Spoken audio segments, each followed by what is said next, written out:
শুক্রবারের প্রাণঘাতী ভূমিকম্পের পর রেশ কাটতে না কাটতে শনিবার ৮ ঘন্টার ব্যবধানে আরো ৩টি মৃদু ভূমিকম্প অনুভূত হয় রাজধানী ও আশেপাশের এলাকায়। আর ঘন ঘন ভূকম্পনের এই ঘটনায় বিশেষজ্ঞরা এটিকে ভালো লক্ষণ নয় বলে সতর্ক করেছেন। এদিকে গত ২৪ ঘন্টায় বিশ্বের বিভিন্ন স্থানে ৯১টি ভূমিকম্প হয়েছে বলে জানিয়েছে বিশ্বব্যাপী ভূমিকম্পের তথ্য নিয়ে কাজ করা জনপ্রিয় ওয়েবসাইট earthquatracker.com। বিস্তারিত থাকছে রিপোর্টে।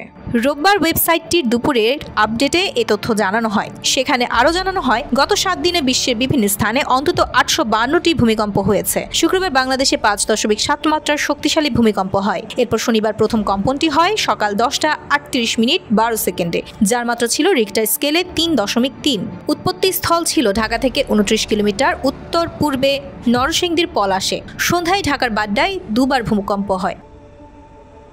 শনিবার আবহাওয়া অধিদপ্তরের আবহাওয়াবিদ তরিফুল নেওয়াজ কবির জানান, সন্ধ্যায় রাজধানীতে পরপর ২টি ভূমিকম্প হয়েছে। এর মধ্যে সন্ধ্যা ৬টা ৬ মিনিট ৪ সেকেন্ডে রিক্টার স্কেলে ৩.৭ মাত্রার একটি ভূমিকম্প হয়। এর ১ সেকেন্ড পর সন্ধ্যা ৬টা ৬ মিনিট ৫ সেকেন্ডে দ্বিতীয়বার ভূমিকম্পটি হয়। রিক্টার স্কেলে এটির মাত্রা ছিল ৪.৩। এর মধ্যে ৩.৭ মাত্রা ভূমিকম্পটির উৎপত্তি স্থল ছিল বাড্ডায়, আর ৪.৩ মাত্রা ভূমিকম্পের উৎপত্তি স্থল নরসিংদীতে। শুক্রবার সকাল ১০টা ৩৮ মিনিটে ভূমিকম্পে কেঁপে ওঠে রাজধানী সহ আশেপাশের এলাকা। শুক্রবারে ভূমিকম্প সারা দেশেই অনুভূত হয়। ভূমিকম্পের সময় অনেকেই আতঙ্কে ঘরের বাইরে বেরিয়ে আসেন। ভূমিকম্পের ঘটনায় শিশুসহ ১০ জন নিহত ও ৬ শতাধিক ব্যক্তি আহত হয়েছেন।